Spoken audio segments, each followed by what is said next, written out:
Autolite and its 96,000 dealers present Suspense. Tonight, Autolite brings you Christmas for Carole, a suspense play starring Mr. Denis Day.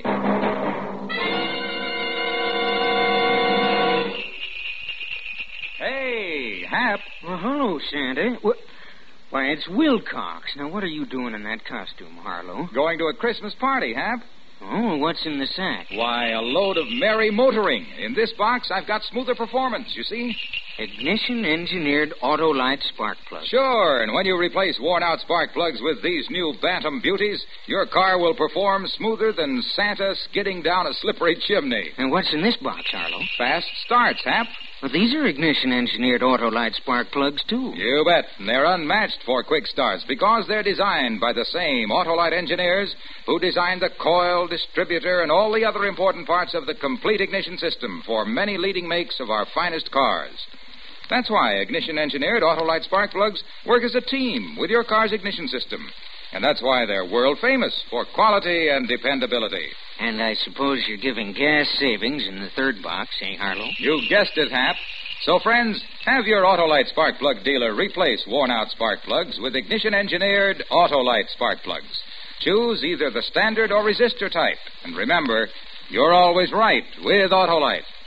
And now, with Christmas for Carole and the performance of Denis Day, Autolite hopes once again to keep you in suspense.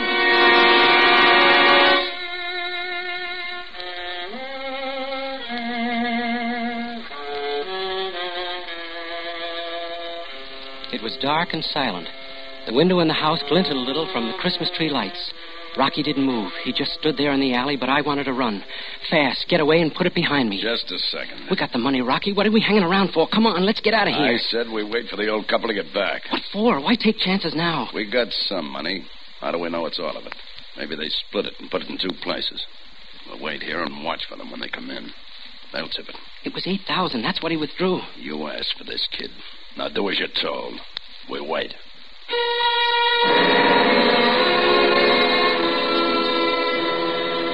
I couldn't help being scared. This was my first job, my first and last.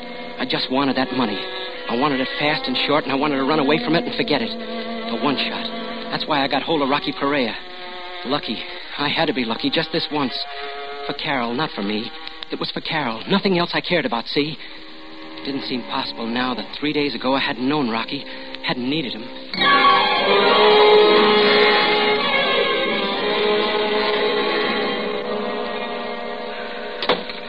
What is it, Doctor? How about the baby? Your wife must remain in bed. Serious? No, not serious, but she's got to stay flat on her back.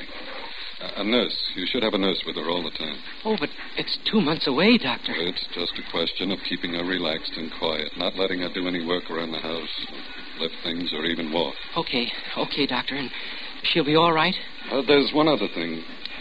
She was quite worried when I told her about the nurse. I got the feeling she's, afraid to have the baby. Afraid? Not for herself. I can't put my finger on it, but it's having a detrimental effect on her condition, and... I know what it is, Doctor. Money. Oh, I see.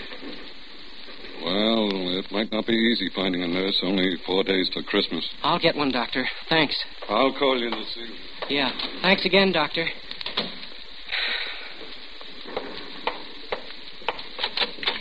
Paul? Sweetheart, it'll be all right. I'm going to get the nurse to take care of you. I'll be able to get up and around in a day or two. Not if you want that, son.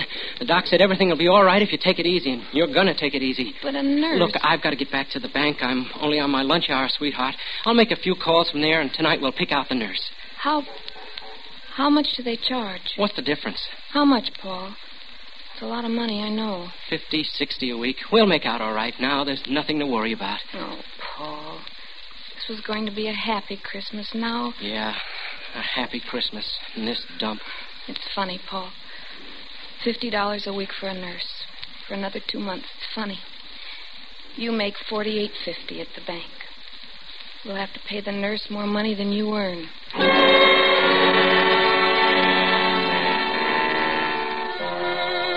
Yeah, more money than I earn. You know how it is being a bank teller? Feeling, seeing, handling money, taking in money, paying it out. When I went back to work, I was seeing it for the first time with something more than a detached feeling. Thinking, I need this money. I need this money. I need this money. How I need this money. For Carole and the baby. It was almost 3 o'clock when Eddie the bookie came in. Hi, Paul. Good day yesterday. And big action in a few days. Santa Anita opens. Yeah, people like to throw their money away. They throw it, I catch it. Eddie, could I see you later? You ready to make a deal? I want to talk to you. What time you through? 5 o'clock. Meet you outside at 5 o'clock.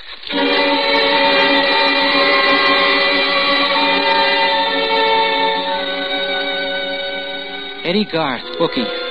He quit school in the 7th grade. I held out and went through college. And all these years he's tried to get me to go in with him. To run his office, do the bookwork. He was waiting for me when I finished work. We went to a coffee shop and sat down. And all around us, the loudspeakers reminding me what a happy Christmas it was. Hush, Carole, Paul. Not so good, Eddie. That's what I want to talk to you about. No more loans, Paul. You need money? Come with me. Don't you ever give up. What's so good at the bank? $25 for a Christmas bonus? Look, Eddie. Come in with me now. With Santa Anita opening. I could work the outside, get new accounts. Eddie. And I'll give you 10% of those accounts, Paul. But I won't lend you the money. I'd be a sucker to lend it to you. I'll give it to you if you come in, but I won't lend you anymore. Okay, Eddie. Forget it. I'll get it some other way. I don't get it. What's wrong with my deal? Look, Eddie, how many times have you been rousted by the Vice Squad? Plenty. And every time they book you and they fingerprint you and take your picture. So what? They never have anything on me. It's on your record, Eddie, as long as you live. Sure, I need money. Maybe I'm getting close to the time when I'm not too choosy about the way I get it. But it won't be your way. What are you talking about? If I ever break the law, it's going to be with the right guy and it's going to be the right job. Are you dreaming, Paul? You'll still be in that cage 10 years from now. I'd hit and run. One job with enough out of it to make it worthwhile. That's the way to be, Eddie. A one shot. There is no such thing, Paul. You do something like that, you're stuck in it. And you're worse off than if you came with me. Think about it, Paul.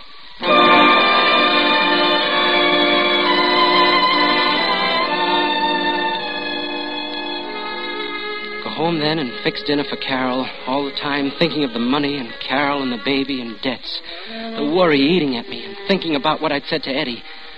Then the next morning, old man Forbes made a withdrawal. The first he'd ever made. Hiya, son. What? Oh, hello, Mr. Forbes. I'm going to miss you, son. Seems like we're good friends after all these years. Miss me? Take a look at the slip. That's a lot of money. 12 years hard work. That's what that money means. But you're taking it all out? Yeah, and I quit my job today. Quit your job? Ada and me, we've been waiting a long time for this Christmas. We're moving out of the city. Oh? We've had our eye on a little farm. Now we can buy it. Even got the papers drawn up. Then you're leaving right away? About a week. But Ada don't know yet. I'm going to surprise her. Kind of a Christmas present. But it's not safe to keep so much cash on you, especially I got a perfect place to hide it, son. No one would think to look there. Besides, I figure I've worked too hard and too long to lose it now. Oh, no, son, it wouldn't happen. Wouldn't seem right somehow.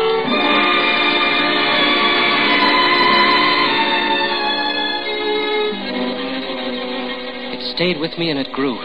Like a wheel spinning, gaining momentum. This could be the right job. $8,000, enough for that single shot. It stayed with me. All the time growing.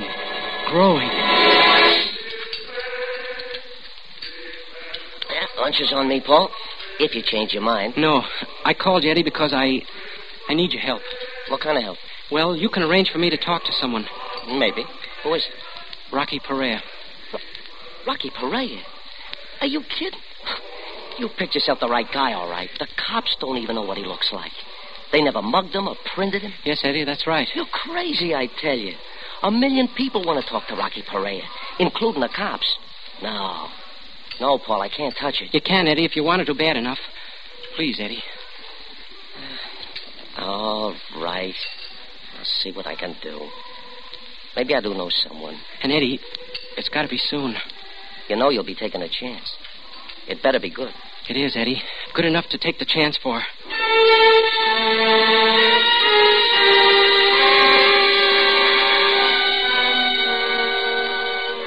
That was 2 days ago.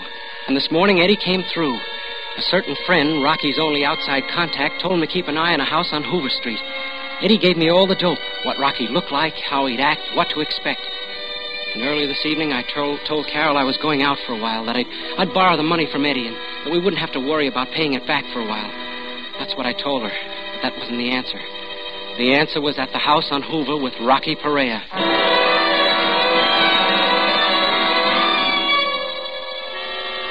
I waited there, hidden in the dark corner behind the incinerator. I kept thinking, making excuses. It wasn't up to me anymore. There wasn't any other choice. I needed money desperately. I needed help to get the money. I waited more than an hour, and then I heard footsteps come up the alley. He stopped before the open patch of light, just like Eddie told me. He was careful, very careful, making sure no one was staking him. I took a deep breath and hitched my weight forward. I was going to cut across the open for the back door. I remember thinking, now, do it for Carole, for the rotten, miserable Christmas. Do it now. Rocky! He froze for a split second, and almost faster than I could see, he ducked into a shadow and spun around. The street light didn't touch him. It glinted on something metallic in his hand, and even from where I was standing, I could see he had a gun pointed at me.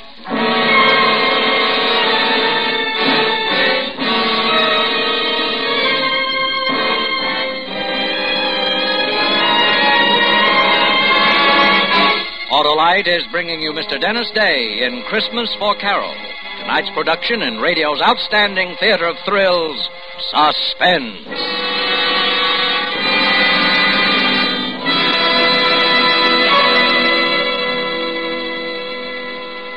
Say, Hap, are you going to the in-laws for Christmas? Yes, Harlow. Oh, it's rough. No, they're okay. Oh, I mean rough trip, unless you've replaced worn-out spark plugs with ignition-engineered Autolite spark plugs. They give your car sensationally smooth performance. I've heard of them, Harlow. Well, then you must know that they're designed by the same Autolite engineers who design complete ignition systems, used as original factory equipment on many leading makes of our finest cars.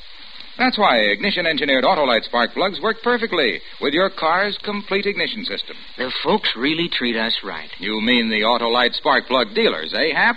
Well, they'll replace worn-out spark plugs with ignition-engineered Autolite spark plugs for smoother performance, quick starts, gas savings. After we visit them, we always find... Find what, Hap? That you're always right with Autolite, Harlow. And now, Autolite brings back to our Hollywood soundstage Mr. Denis Day in Elliott Lewis's production of Christmas for Carole, a tale well calculated to keep you in suspense.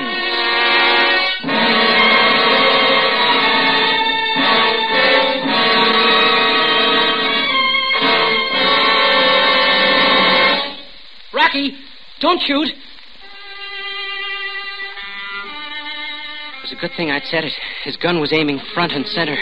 He crouched there looking at me, his eyes flat and hard, then his voice deep and tight and deadly. Who are you? I'm not a cop, Rocky. Come close so I can see you better. Sure, Rocky. I just want to talk to you. You call me Rocky. You been talking to anyone? I've been watching you. I know you're Rocky Correa. You've been watching me? What for? You're wanted, Rocky, and you need money. Who are you? Where'd you come from? Well, that doesn't matter, Rocky. This is a business deal. I figured it out very carefully. You need money, well, so do I. And I got a way to get it. Just like that, eh? And, Rocky, I'm not staying. This is a one-shot deal. A one-shot? There's no such thing. That's the way it's got to be. We do this job together and we're through. We never see each other again. I sure ain't gonna go looking for you. But you won't quit. Not if it comes off easy. I'll quit, Rocky. What's in this for me? Half. $4,000. Huh. Well, kid, you ain't dumb by any means, staking me out like this. Almost smart enough to be a copper. You got guts, too.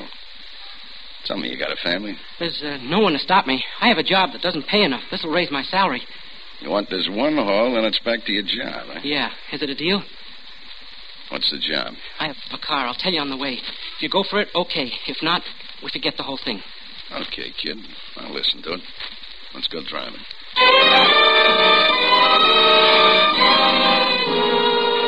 I told him what I'd planned and why I needed him, and he agreed to come with me. We drove to the Forbes' house. It was a small and old house, just big enough for the two of them. I drove down to the corner and parked, and we started back. Lucky there's no one on the street. Let's go up the alley. Yeah, Rocky. There's the back door. Look, no lights. They're not home. That makes it a cinch. Okay, go on, take it. It's your baby. Rocky, I'll have to break a window.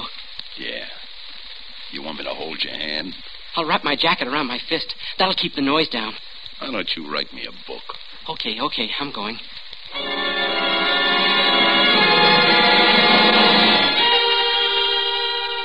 I was lucky. The side of the house was hidden from the street by a big tree. And there was light to see with from the Christmas tree in the living room. I wrapped the jacket around my knuckles and with a short, sharp jab broke through the window. It sounded like a cannon. The street being so quiet before, I was scared it would rouse the whole neighborhood. But like I said, I was lucky. I scrambled up the sill and dropped into the living room. I was pretty clumsy. I pulled out drawers, looked behind pictures, under cushions. I went in the kitchen and poked around the cabinets. I looked in the cookie jar and I found a rolled up wad of bills.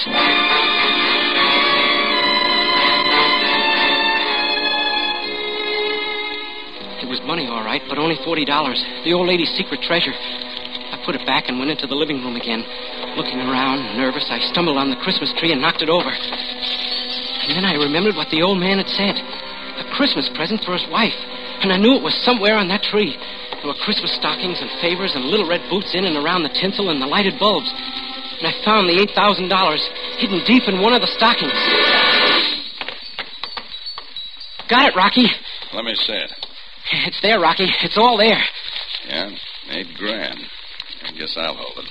Come on, let's go. Take it easy. We're going to stick around for a while. Stick around? What for? And we got some money. How do we know it's all of it? Maybe they split it and put it in two places. We'll wait here and watch when they come in. They'll tip it. It was $8,000. That's what he withdrew. You asked for this, kid. Now do as you're told. We wait.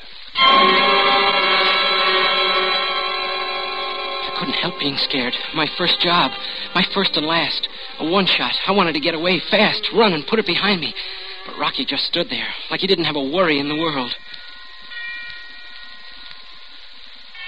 Listen, kid. They're ringing for us. They're wishing us a Merry Christmas. Wait. There they are. They're unlocking the door. You know, Harvey, the Christmas services were so beautiful. Sure were. This year in particular. Harvey, Huh? look, the tree. Someone's been in here. A burglar. Burglar? Oh, my cookie jar. I've got my house money hidden there.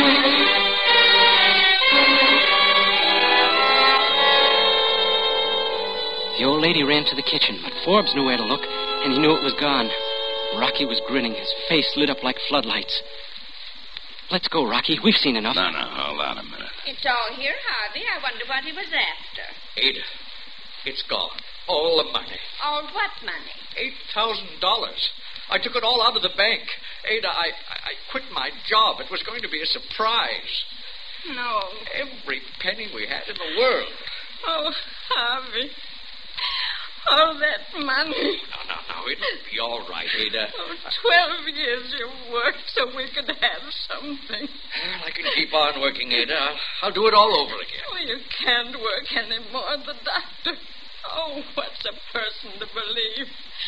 You work so hard and we do without things for 12 long years. And for what?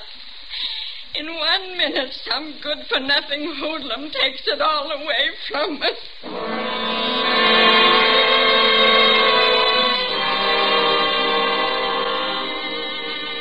I looked at Rocky standing there next to me, his face split by that grin. It was funny to him, something to laugh about, to gloat over. That's why he'd stayed. Suddenly I knew I couldn't go through with it. Me, the guy who needed the money so bad, the guy with the bright one-shot idea. Quite a show, eh, kid? Come on, let's go. He moved off a few steps, but I just stood there, knowing what I was going to do. Come on, I said. Let's go. Knowing what I was going to do. No, Rocky. We're not going. Huh? I said we're not going, and neither is the money. What's that? Don't, Rocky. I've got a gun, too. And what's got into you? I'm going to give that money back, Rocky. I can't stomach this. Give it back. You're crazy. No, Rocky. I just didn't see deep enough. Old people like this. This was your idea. I ain't responsible for it. I know, Rocky, but I can make it right. Suppose I don't give you the money. Then I'll kill you, Rocky. Okay, kid. You got the gun.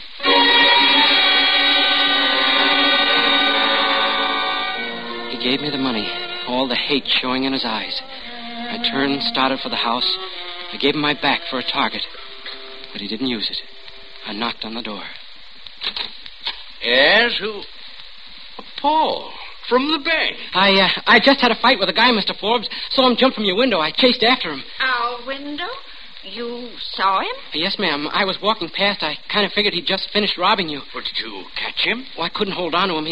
He broke away, but not before I got this. Why, Harvey, the money. Yes. Oh, Paul, bless you. Oh, forget it. I'm only sorry I couldn't hold him. You say you fought with this burglar? Yes, he broke away before... We want to thank you, Paul. Forget it. I'll be going now. Oh, wait, Paul. We want to give you a reward. Oh, no. No, I don't want a reward. I'll have to be going. I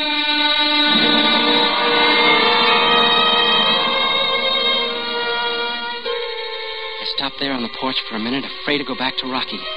Suddenly, terribly afraid of what he'd do to me. The old couple was still talking, loud, like old people do. Yes, it all happened so fast. I'll always wonder about that boy. What made him bring the money back? He's honest, Ada. I know him from the bank. Oh, fiddlesticks, Harvey. He didn't fight with anyone. What do you mean, Ada? Well, his clothes, by the whole story he told us, your young friend took the money in the first place. Ada, I believe you're right. Of course I'm right. Now, what on earth made him change his mind like that? It's Christmas, Ada. Merry Christmas.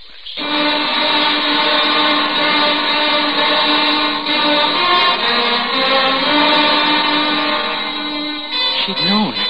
The old lady had known all along. And it didn't make any difference. Why, she'd even offered to give me a reward. Suddenly I felt something strange, like being clean inside. Like being able to see something that wasn't there before. And the tightness, the fear eased a little. Now, let's go, kid. The car. Rocky. You did what you wanted. You just forgot that half of that money was mine. Now move.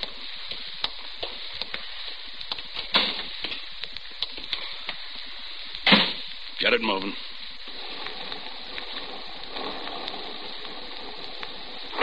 What was it you said? You need me, Rocky. You're hot. Rocky, I made a mistake. I want to team up with you, Rocky. You need money. I got away. I was wrong. Maybe the next job you won't get soft in the head. There's not going to be a next one, Rocky. I'm through. Through? You think I spent Christmas Eve with you because I like you? I'm out $4 grand. I'm sorry, Rocky, but there's not going to be a next time. You think so, huh? Stop the car. All right. But I'll never see it different, Rocky. I found out tonight. If it's not these old people, then it's someone else taking it just as hard. Are you sure? You sure it's not Christmas doing this? I'm sure. It's not for me, Rocky. Huh. You know, I'm kind of glad it turned out this way. You what? Well, you're through, ain't you? You're going back to your job. Yeah, Rocky, sure. Good. And I figured it right. What? I didn't think you'd go through with it. Say, wait a minute. Yeah? You're not Rocky Correa. I said you were a smart kid. But the way you acted, so careful, sneaking in the alley and... Say, who are you? Weissman's the name. Police Lieutenant Richard Weissman, Gangster Squad. You're a cop? But where's Rocky? We picked him up this afternoon, kid. He had a couple of guys working with him, and I thought maybe you were one of them. Now I know different. A cop? I don't expect I'll run into you again, kid.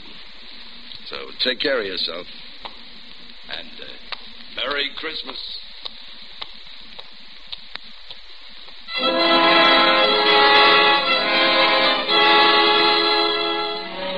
Lucky.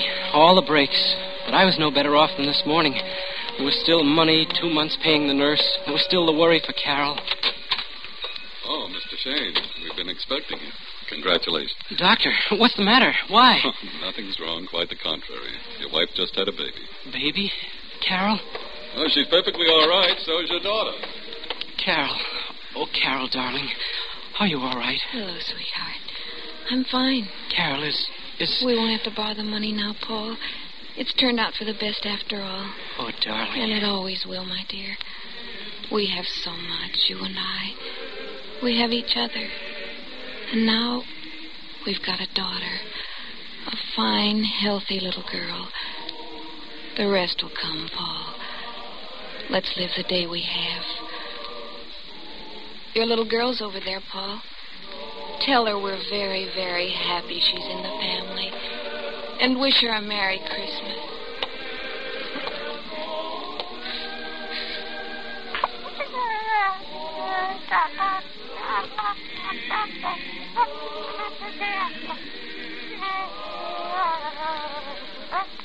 The first Noel, the angel did say, was to certain poor shepherds in fields as they lay, in fields where they lay keeping their sheep on a cold winter's night that was so deep. Look, Carol, look. She's smiling.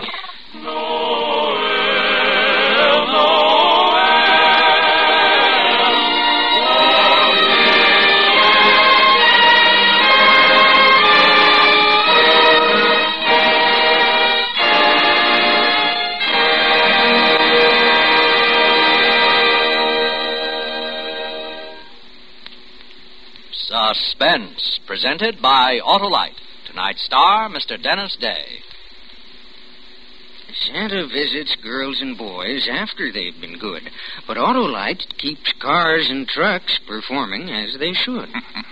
Right you are, Hap, because Autolite makes more than 400 products for cars, trucks, planes, and boats in 28 plants coast to coast. These include complete electrical systems used as original equipment on many leading makes of America's finest cars. Electric windshield wipers, starting motors, voltage regulators, coils, distributors, wire and cable, generators.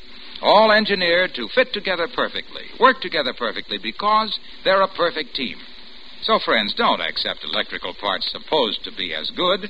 Ask for and insist on original factory parts at your neighborhood service station, car dealer, garage, or repair shop.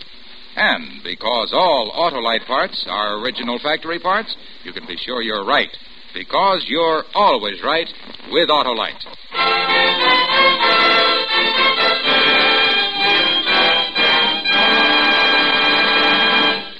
Next week on Suspense, Mr. Cornell Wilde, a star of A Ring for Maria. And in weeks to come, you will hear such famous stars as Mickey Rooney, Ginger Rogers, Eve Arden, and Ezio Pinza, all appearing in tales well calculated to keep you in suspense.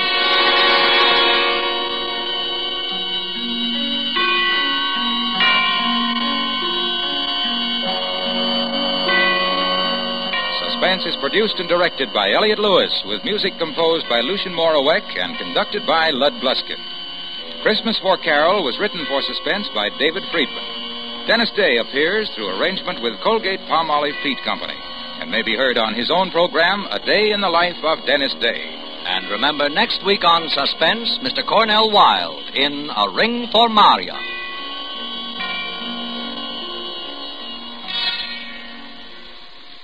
This is Harlow Wilcox again.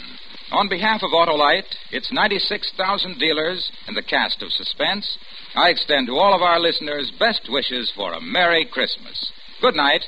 This is CBS, the Columbia Broadcasting System.